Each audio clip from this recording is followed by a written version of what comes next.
The African Union headquarters in Addis Ababa had never seen tension like this before. Delegates from 54 nations sat in stunned silence as the emergency session was called to order. The chair, President Musa Faki Mahamat, gripped his gavel with trembling hands.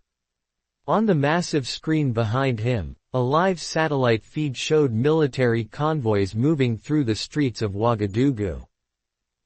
Ibrahim Traoré had just declared Burkina Faso's complete withdrawal from the African Union. But that was only the beginning. 3 days earlier, Captain Ibrahim Traoré stood in his private office at the presidential palace, staring at a confidential document that would change everything. The paper bore the seal of the African Union Peace and Security Council. It was an authorization for military intervention in Burkina Faso, signed by 17 member states. The document detailed Operation Harmattan, a coordinated effort to remove Traoré from power within 72 hours. Ethiopian troops were already mobilizing. Nigerian forces had been placed on high alert. Senegalese special forces were reportedly crossing into Mali under cover of darkness. Traoré's aide, Major Ousmane Kabore, entered the room without knocking. His face was pale, his uniform disheveled. "Captain, we have confirmation. The O has frozen all our accounts. Our diplomatic missions are being expelled from member states. They are moving faster than we anticipated." Traoré folded the document carefully and placed it in his jacket pocket. "How long do we have?" "Intelligence suggests 48 hours, maybe less. The Ghanaians are providing logistical support. The Ivorians have opened their airspace. Captain, they are serious about this." The young military leader walked to his window and gazed out at the bustling streets of his capital. Children played football in the dust while vendors hawked their wares. These people had placed their trust in him when he led the coup that brought down the previous regime. Now, the entire continent was turning against him. But Traoré had anticipated this moment. For months, his intelligence network had been intercepting communications between member states. He knew about the secret meetings in Lagos, the private conversations between presidents, the growing pressure from international partners to remove him from power. "Major, activate Protocol 7, Traoré said quietly. Kabore's eyes widened. Protocol 7 was Traoré's nuclear option, a plan so audacious that even his closest advisors had questioned its wisdom. "Are you certain, Captain? Once we begin, there will be no turning back. They have made their choice. Now we make ours." Within hours, Traoré's propaganda machine swung into action, but this was different from his usual broadcasts. This time, he spoke directly to the people of Africa, not just Burkina Faso. Using a network of underground radio stations and social media channels that his technical team had been building for months, his message reached every corner of the continent. "Brothers and sisters of Africa," his voice crackled through radio receivers from Cape Town to Cairo. "The African Union, the institution that was supposed to protect our sovereignty, has become a tool of neo-colonial oppression. Today, 17 nations have signed a death warrant for the independence of Burkina Faso." The broadcast was simultaneously translated into 12 languages. In refugee camps across the Sahel, displaced families gathered around small radios. In universities from Nairobi to Accra, students stopped their studies to listen. In rural villages where electricity was scarce, people shared phones and tablets to hear Traoré's words. They claimed to come in the name of democracy, but where was the African Union when our people starved under corrupt leaders? Where were they when foreign corporations plundered our gold, our uranium, our diamonds? They were silent. They were complicit. No one expected what came next. Traoré announced that Burkina Faso was not just withdrawing from the African Union. He was calling for the creation of a new alliance, the African Liberation Front, dedicated to true independence from all forms of foreign interference. Within the first 6 hours of his broadcast, movements in 7 countries had pledged their support. In the ONU headquarters, panic was setting in. President Faky received urgent calls from capitals across the continent. The Malian government, already strained by its own military leadership, issued a statement expressing understanding for Burkina Faso's position. Guinea's military leadership went further, announcing they were reviewing their ONU membership. But the most shocking development came from an unexpected source. General Abdourahmane Tiani of Niger, who had maintained careful neutrality in regional affairs, called an emergency press conference in Niamey. The African Union has lost its way, Tiani declared to a room packed with international journalists. When the organization meant to protect African sovereignty becomes an instrument for foreign powers to remove African leaders, it has betrayed its founding principles. Niger announced its suspension of ONU membership, effective immediately. The domino effect was immediate and devastating.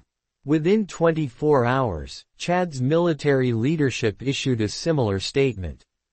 The governments of Mali and Guinea, both led by military juntas, announced they were conducting urgent reviews of their ONU obligations. In Washington, the State Department issued a stern warning about the dangerous precedent being set in West Africa.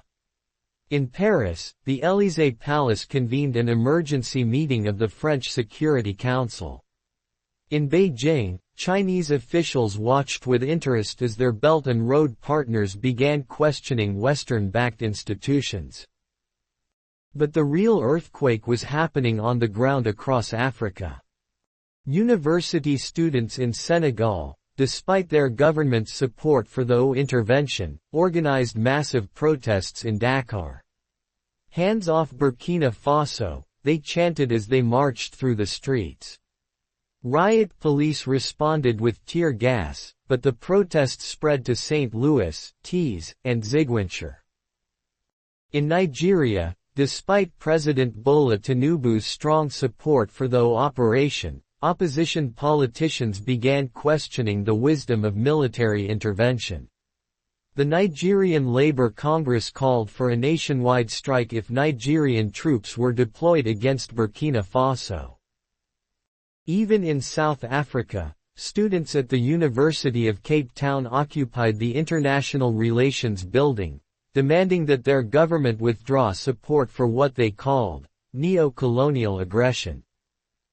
Traoré had successfully transformed what was meant to be his isolation into a continent-wide debate about sovereignty and independence. At the ONU headquarters, the emergency session had devolved into chaos. The Kenyan delegate was shouting at his Malian counterpart. The South African representative had walked out after the Burkinabe ambassador, who had refused to leave the building, delivered a fiery speech defending his government's actions. President Faky struggled to maintain order as country after country began questioning the legal basis for Operation Harmattan. The Tanzanian delegate pointed out that the ONU Charter required unanimous consent for military intervention.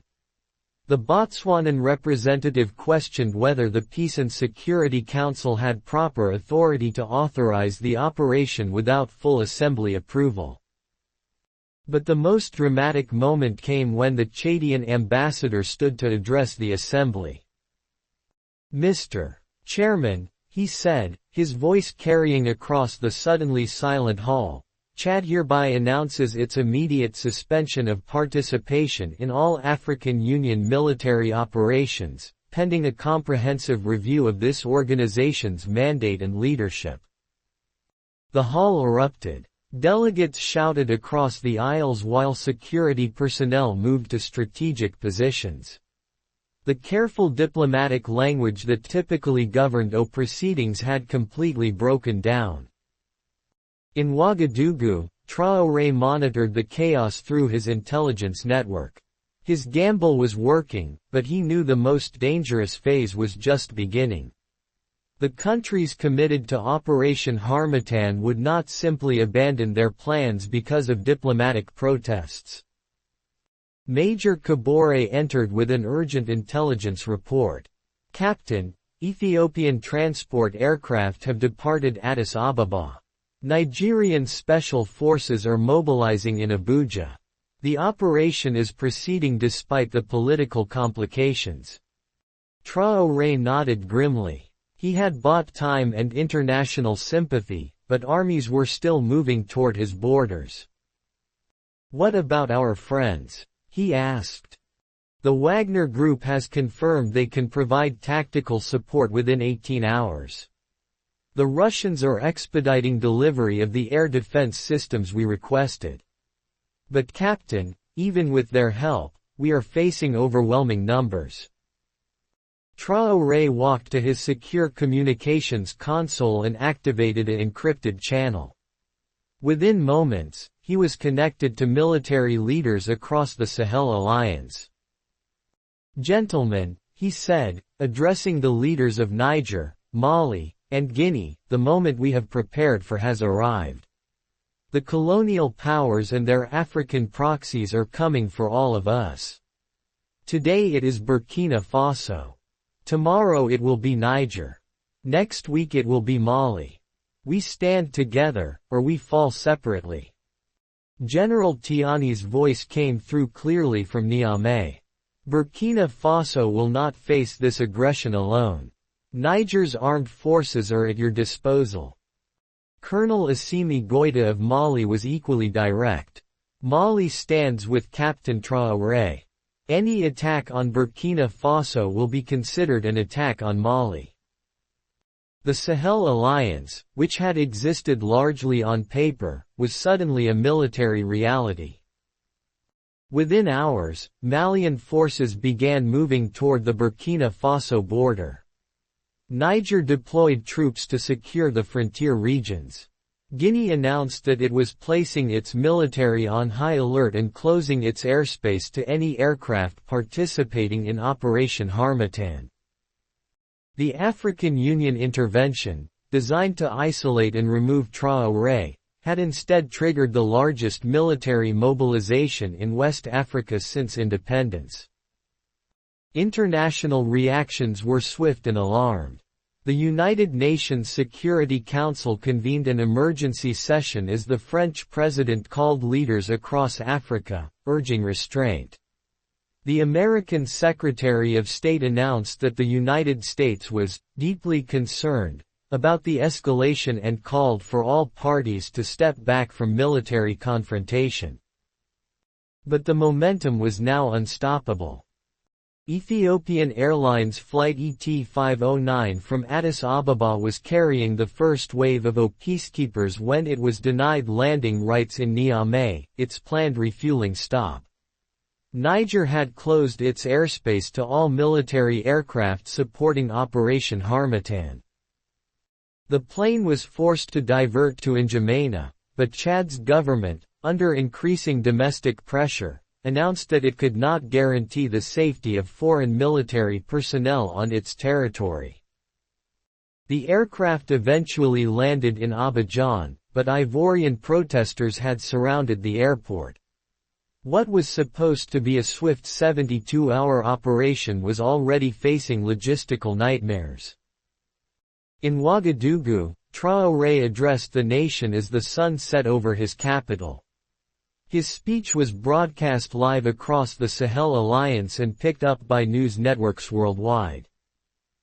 "Today, we have proven that Africa will not be divided and conquered again.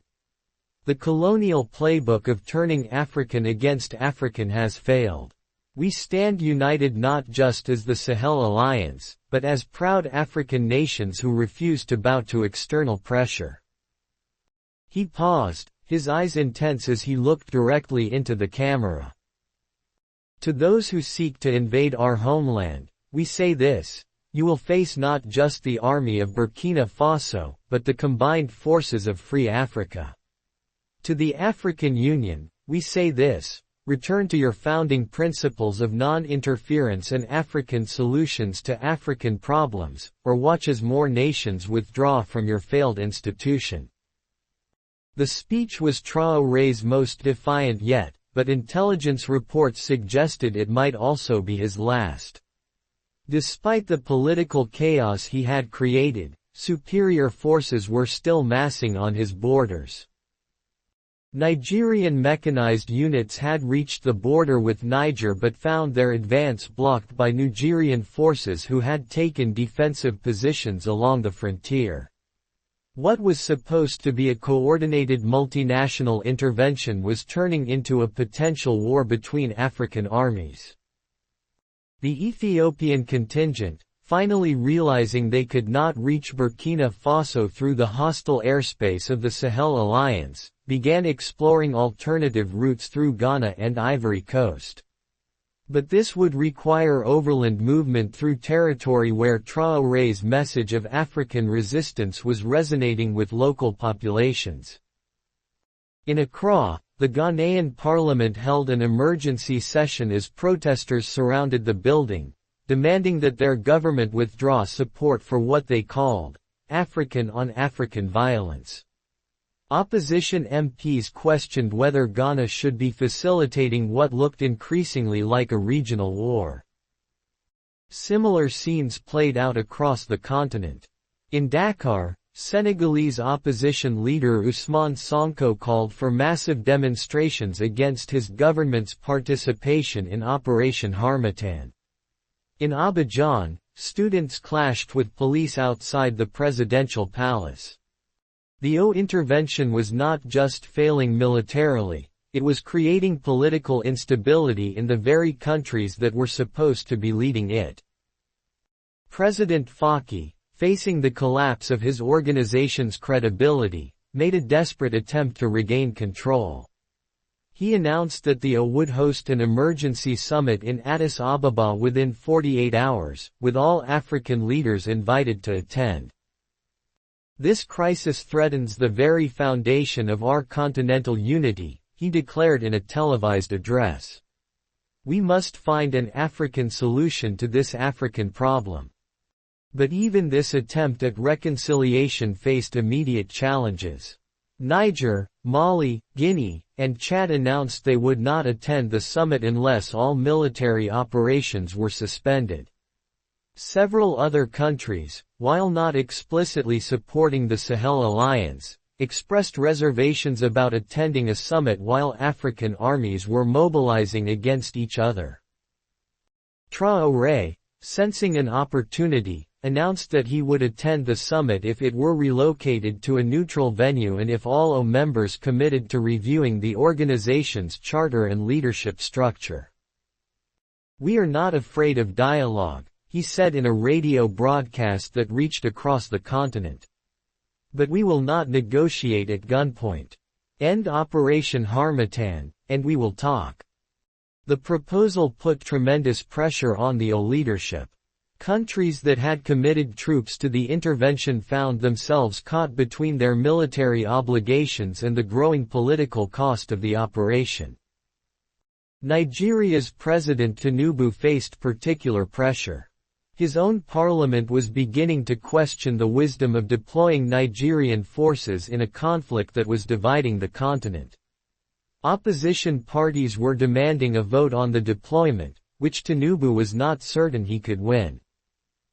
Ghana's President Nana Akufo-Addo faced similar domestic pressure. Student protests in Accra were growing larger each day, and traditional chiefs from northern Ghana had issued a statement questioning why Ghanaian resources were being used to fight fellow Africans.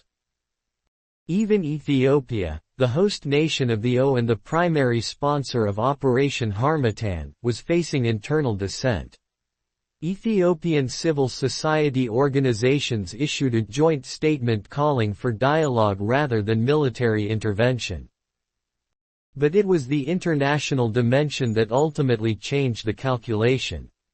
China, which had been carefully neutral, suddenly announced that it was deeply concerned about the military escalation in West Africa. Chinese investments in the region, particularly in Burkina Faso's gold mines and Niger's uranium sector, were threatened by the growing instability. More significantly, Russia began making its position clear. A spokesman for the Russian Foreign Ministry announced that Russia supported the sovereignty and territorial integrity of all African nations, and opposed external interference in African affairs.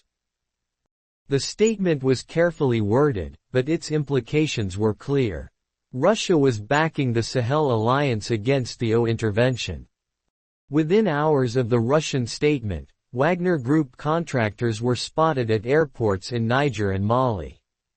Satellite imagery showed Russian-made air defense systems being moved toward the Burkina Faso border. The African intervention was suddenly becoming a proxy conflict between global powers. In Washington, National Security Advisor Jake Sullivan convened an emergency meeting of the Africa team. The situation was spiraling beyond anyone's control. What had begun as an operation to restore democratic governance was threatening to trigger a regional war with Russian involvement. The Americans found themselves in an impossible position. They supported the principle of democratic governance that the intervention was supposed to uphold, but they could not allow Russian influence to expand in West Africa. Secretary of State Antony Blinken placed urgent calls to leaders across Africa, but found that American influence was limited. Years of reduced engagement with the continent had left the United States with few leverage points in the crisis. France faced an even more complex situation.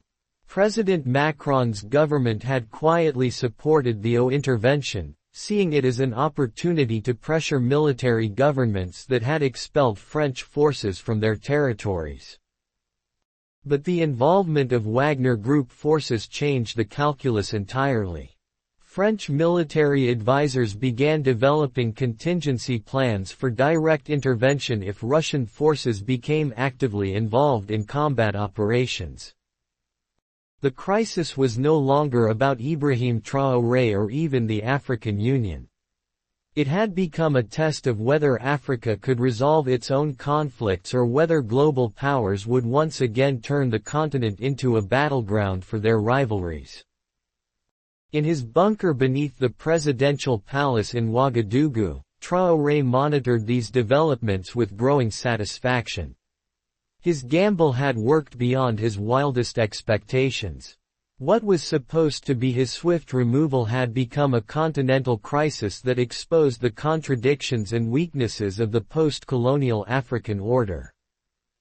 Major Kabore brought him the latest intelligence reports. The Ethiopian forces had been delayed indefinitely due to logistical problems and growing political opposition at home.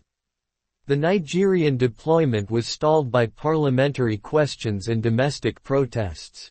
The Ghanaian government was seeking a face-saving exit from the operation.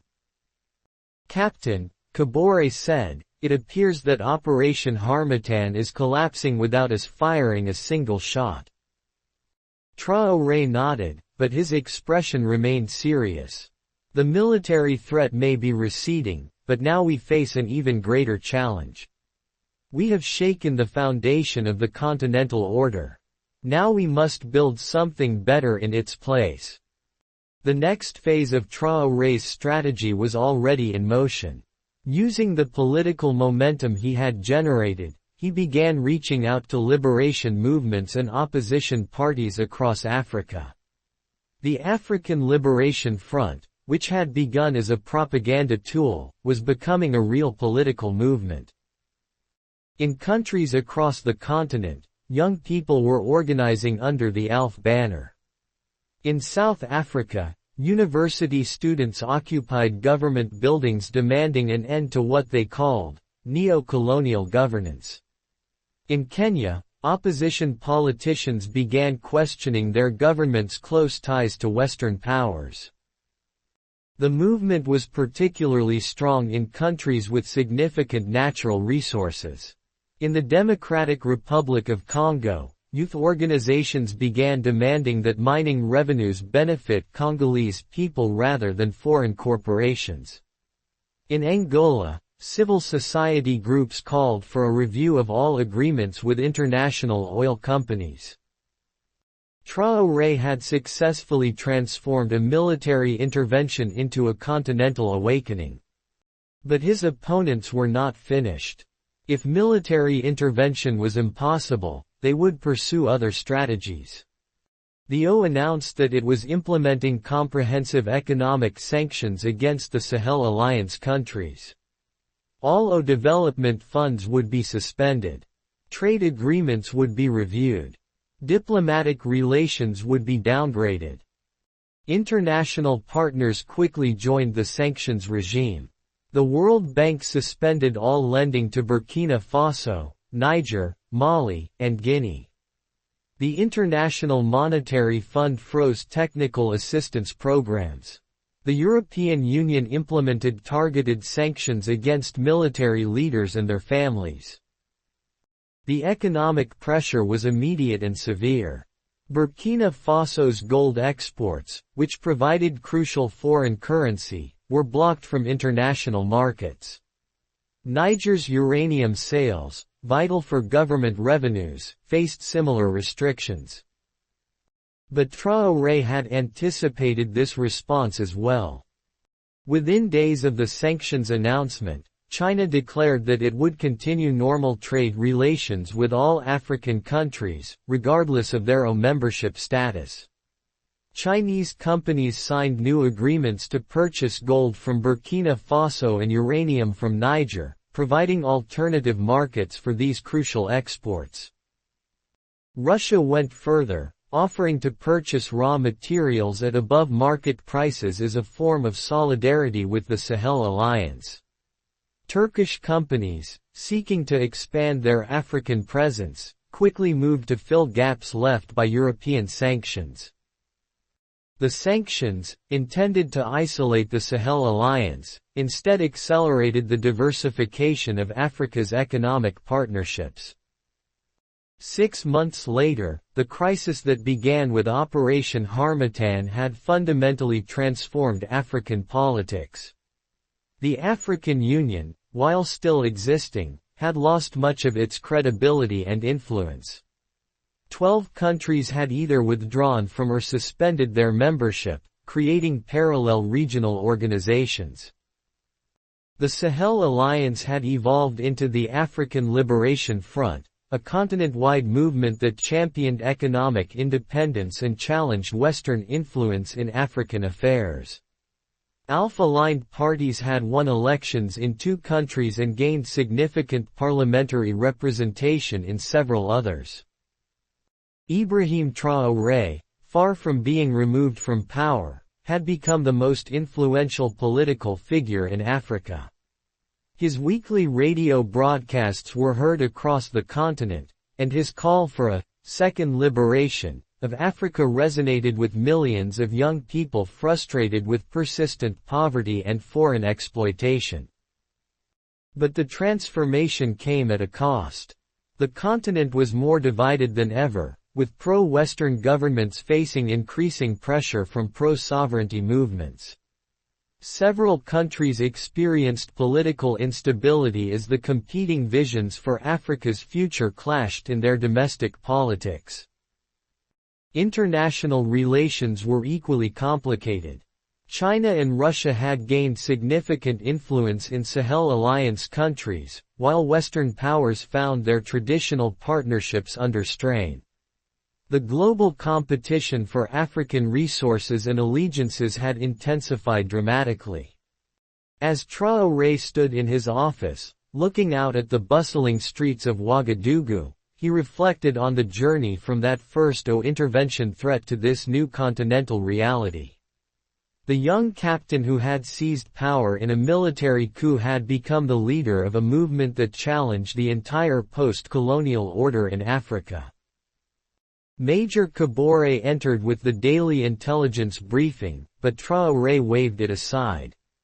The immediate threats had passed. The larger work of building a new Africa was just beginning. "Major," he said, "prepare for tomorrow's broadcast. It is time to announce the next phase." Kabore looked puzzled. "The next phase, Captain?" Traoré smiled for the first time in months. "The African Liberation Congress. It is time to formalize what we have built and take this movement to the next level. Africa's second independence is no longer a dream. It is a reality we must organize and protect." Outside his window, the people of Ouagadougou went about their daily lives, unaware that their young leader was already planning the next chapter in Africa's long struggle for true independence. The confrontation with the African Union had ended with Traoré's victory, but he knew that the real battle for Africa's future was just beginning. The stakes could not be higher. Success would mean genuine independence and prosperity for the continent. Failure would mean continued exploitation and division. As he prepared for the challenges ahead, Ibrahim Traoré understood that he had moved beyond being just the leader of Burkina Faso. He had become the voice of Africa's determination to control its own destiny. If you enjoyed it, please like, share, and subscribe to FictionWire Africa. This is a fictional story created purely for entertainment.